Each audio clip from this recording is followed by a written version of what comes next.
Hello, and welcome to this week's Movie Math, where Star Wars thankfully solidified its position as one of the top current franchises in Hollywood. It was a close one.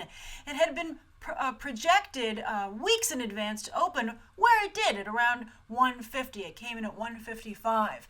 But then at the last minute, when it had a little bit smaller Thursday night than anticipated, it was projected suddenly to come in at 140. So, and I'm sure it were a couple of nail-biting days for Kathleen Kennedy. It was able to still rally and easily outpace the three other films that were right behind Captain America Civil War and Batman v Superman when it comes to openings for the year.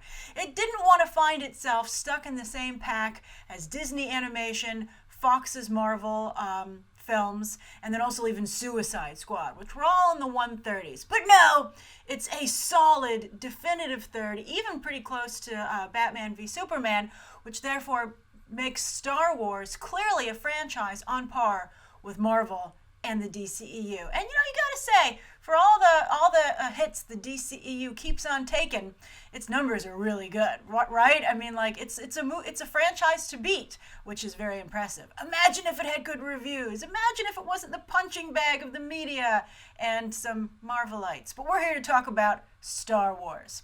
Now, of course, Rogue One wasn't as big as The Force Awakens, but it was never expected to be that big. And it is the second biggest opening for the month of December, which is pretty nice. Star Wars has just taken all the record spots when it comes to December.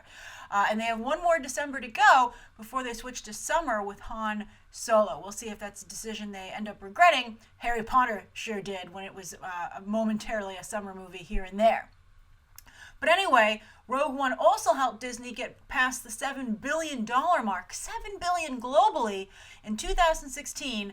They just sent me a press release, which is the first time that a studio has ever done it in Hollywood history. But I mean, look at that lineup. That's like a Yankees lineup, right? Like, sure, they purchased that lineup, but it's very beautiful, and I think it was worth every penny because they certainly didn't spend $7 billion on it, right? So pretty amazing. Now, another win, well, it's a mixed bag, but I think in some ways it is a huge win for Kathleen Kennedy. And that's that the audience for Rogue One was 60% male, but 40% female, which is very unusual for tentpole pictures. Harry Potter skews a little bit female, but if you look at the Marvel and the DCEU films, they would kill for those numbers.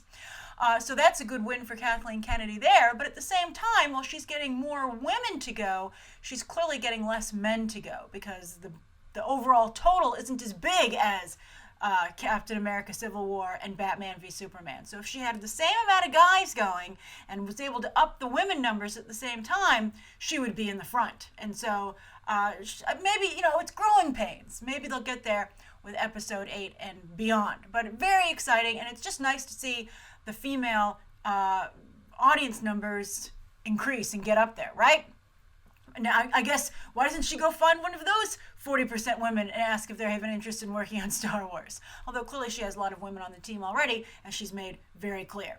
Now, overseas, Rogue One pulled in $135.5 million as it opened pretty much day and date. I think it really only has China left to go, which is a lot of money to be had there. But we're going to talk about China a little bit later on. You'll see why Rogue One did not open like it did everywhere else.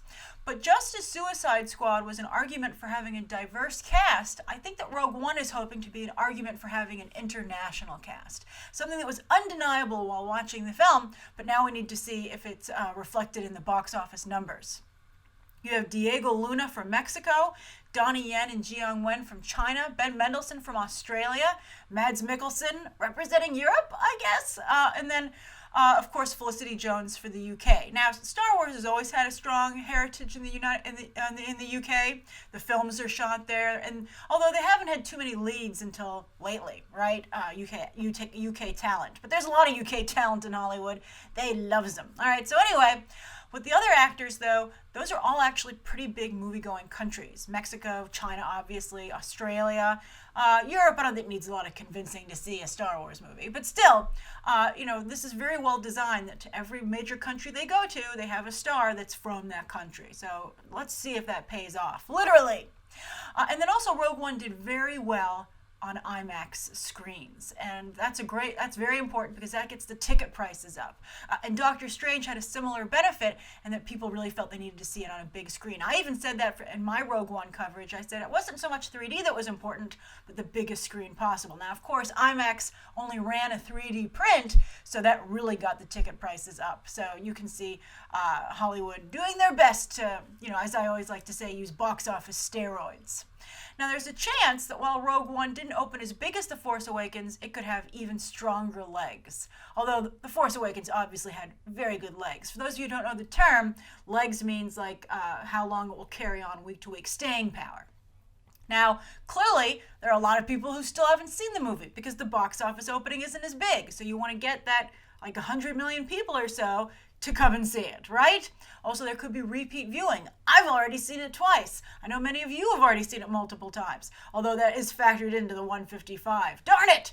But hopefully, people will keep going.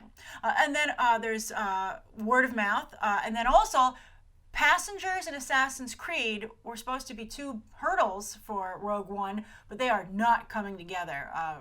Assassin's Creed reviews haven't been released yet. Passengers reviews have not been good. Both films could rally, but I think that with such negative reviews, they're not going to really be able to rally in a way that's hurtful to Rogue One. The only thing that could potentially hurt Rogue One is very strong, surprisingly strong box office numbers for awards contenders this year. A genuine interest in the awards contenders, as we're going to discuss shortly. But first, it's time for a selfie montage. I asked you guys, I brought this back. One of you said, are you going to do the ticket montage this time for Rogue One? I had stepped away from it for a little bit. And I was like, yeah, let's do it. So I asked you to tweet me pictures of yourself over the weekend at the theater with your Rogue One ticket stub, either in the lobby or in the multiplex. I told you to have fun with it. You guys really had fun with it. And so I'm so pleased that I got so many pictures from you. You were eager to join the rebellion. And so without further ado, here is the BTT Rogue One selfie montage.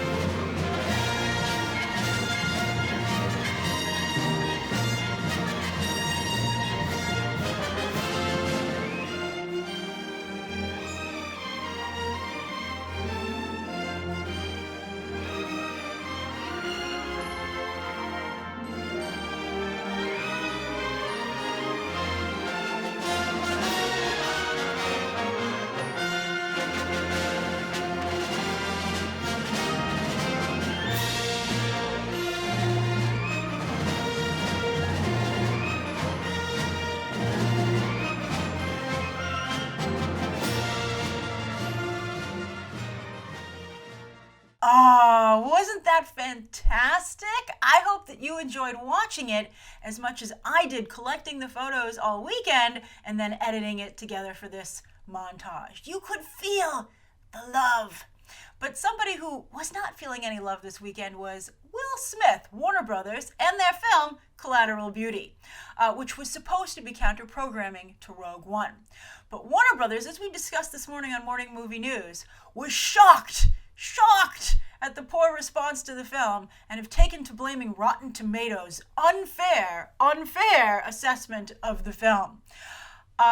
Not unfair. All right, so as we discussed this morning, the trailer did not win anyone over, and I think that did the most damage. But I think that Will Smith doesn't help either. And if you look at his box office numbers, recent box office openings for similar films, this is just the natural erosion of his brand.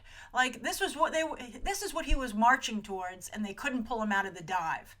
Even Focus, a more commercial movie with Margot Robbie, opened with just 18 recently. So his numbers, his star power has dimmed considerably. And it's weird because, this is somebody who prided himself on, coming up with a formula based on box office performance of other movies. I mean, he made it seem very scientific, and for a while it worked.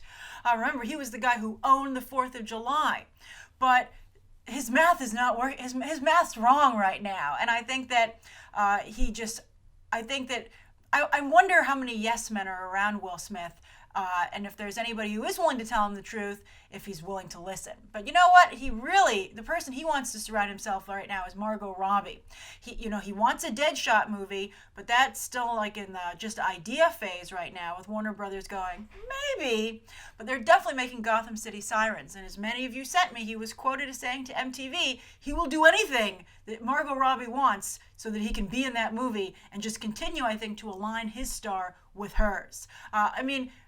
He helped her with Focus to some degree, and they got a lot of publicity over potentially maybe being romantically involved on that film. But I don't think he got her the Harley Quinn role because she already had a good relationship with Warner Brothers from Tarzan and some other things she'd worked on with them. So they're kind of like we're coming up together, and now he just won't go away. So I think if I were Margot Robbie, if I was giving her advice, I would say very nice thanks to Will Smith, but I think it's time for you to separate yourself from him. And if while you're at it, David Ayer, but David Ayer's locked in. Let's just not make this Gotham City Sirens situation any worse. Then as for the overall top 10, Moana is struggling, interestingly enough, to get to 200 domestic after a strong opening. Very strong. Remember all the comparisons to Frozen? I was making the box office comparisons to Frozen, but it's just not materializing. But that 200 number, if it doesn't get to that, that would be very embarrassing. The last Disney animated movie not to get from Disney Animation proper to 200 million domestic was Wreck-It Ralph. Now, it's still got a sequel, but it must be because it's doing very well on streaming, etc. But Tangled and Big Hero 6 just got into the 200 million range, literally for Tangled. But Zootopia got to 341 domestic and Frozen 400. And both of those, of course, went on to do $1 billion worldwide. Moana, though, worldwide is only at 280. She still has a lot of countries to hit, but this would make me very nervous about Lin-Manuel Miranda. As I told you, Disney has invested quite a bit in him, but this was his first chance to deliver. He did quite a bit to promote this film and to really link his name to it, and it did not deliver. As we've discussed, no one's talking about the soundtrack. There's no videos, making a big deal about it. It's not part of the. It's certainly not a Hamilton, if you want to put it that way, right? So if I were Disney, I'd be like, but Disney's so full of wind right now. I hope that doesn't cause them to overlook problems that could be developing right under their noses. They're very distracted noses. All right, counting all that money.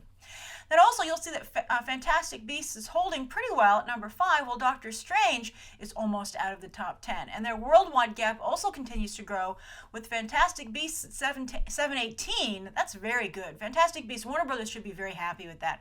It's really approaching Harry Potter proper territory, and this bodes very well for a follow-up, particularly since they're going to dramatically raise the stakes for the follow-up. So Warner Brothers, I think, should feel very good about the future of their Wizarding World franchise. As for Doctor Strange, that's at 652. It would be great if it could get into the 700s. Doctor Strange is definitely a strong performer, huge performer, in fact. But it's interesting to see it, lose a little bit of steam and fall behind in that way. But then also you'll see that Manchester by the Sea and La La Land, 2 big awards contenders, it's those two and Moonlight basically that are the big 3 this year, and they were in a photo finish. But while their box office numbers were close, their theater counts were not, and that's what made this a particularly big deal. Manchester by the Sea went wide this weekend. I said I thought it would wait till the Golden Globes. It decided to go a little early. Maybe it went too early, because I think that there isn't enough buzz about Manchester by the Sea, where there's a lot of buzz about La La Land. I also think La La Land just is advertised as a more commercially friendly film. I actually really disliked it. I will review it tomorrow. Sorry, I had to make this a priority with the ticket montage. But I suspect that La La Land will run into a wall of word of mouth when it tries to play in the middle of the country. I think it'll obviously do quite well in the coastal cities and with cinephiles, but I think that it's not a crowd pleaser. So we'll see how it's doing. But right now, in just 200 theaters, it's on fire. But then, speaking of limited releases, Fences hit just 4 theaters and did very poorly. Its per theater average was just 32,000, and it just really is not materializing, both as an awards contender. I think it's getting, respect for Viola Davis and Denzel Washington nominations, but it's really not a strong contender. And I think its media campaign to the general public was also pretty weak. So I don't know if Fence is just relying too heavily on the names of Denzel Washington and Viola Davis, but I think that they just aren't doing enough to make it seem like a must-see, like it's something that really needs to be seen in theaters right now, or be voted for right now. So it's a shame because it's supposed to be so good. The Tony, the Broadway performance a couple of years ago won a bunch of Tonys. So you should never take your audience for granted because they didn't show up. But it's going to go wide on Christmas Day, so we'll see what happens there. Then overseas in China, why did Rogue One open today? Because a little movie called The Great Wall opened this weekend in China. And that's the Matt Damon movie, the big star from Legendary, which is owned, of course, by Wanda Group. And this is a very big gamble for Wanda Group through Legendary. And this is the first major film to be a co-production, a true co-production between China and the United States. And they really want this to work out. And, the Chinese government is very supportive of Chinese companies. So Rogue One did not open this weekend there. Instead, The Great Wall did, and it did very well. It did $67.4 million in China, the fourth biggest debut of the year, behind The Mermaid, Civil War, and Warcraft, which, interestingly enough, is also from Legendary, owned by Wanda Group. So that's one audience down, one to go. This movie needed to do well in China, and so far so good, but it also needs to do well in the United States. That's the whole point of the movie, that it plays to both audiences, but it's a movie from China. It opens here on February 17th. We'll see how it does, and we'll see how it continues to do in China, if it was just a big splashy opening weekend or if it has some legs there as well. Then as for this coming weekend, we get our early onslaught of Christmas movies. In fact, there's no big mainstream releases on Christmas Day. There'll be some movies expanding. But on Wednesday, just the day after tomorrow, we're going to get Sing, Passengers, and Assassin's Creed. And as you can see, Sing is supposed to dominate the weekend. That's crazy. I don't think that Sony paid Jennifer Lawrence and Chris Pratt all that money to come in second to Singing Animals, right? Although that just shows the strength of animation. Assassin's Creed, as you can see, far behind, but not quite as far behind as Why Him, which doesn't open until Friday. And I think the real question is, why Bryan Cranston? Do you continue to make movies like this? I don't know what's going on with his career. He's just a bon vivant who has so much money from Breaking Bad, he can just do whatever he wants, even if it makes no sense. All right, so that's this week's Movie Math. Thank you so much for going over the box office with me. I look forward to hearing your thoughts about it down below, and you can check out some other videos right now.